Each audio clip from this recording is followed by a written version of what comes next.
लिखता रे गुडू रंगीला गाना, ऊ जमाना देखी के। लिखता रे गुडू रंगीला गाना, ऊ जमाना देखी के।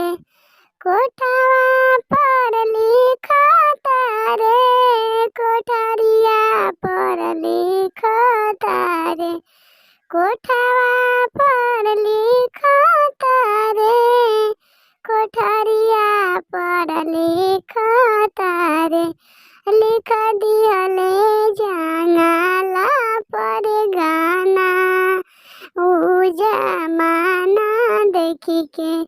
लिख दिहले जंगला पर गाना, ऊ जमाना देखी के। लिखता रे गुडू रंगीला गाना, ऊ जमाना देखी के। लिखता रे गुडू रंगीला गाना, ऊ जमाना देखी के।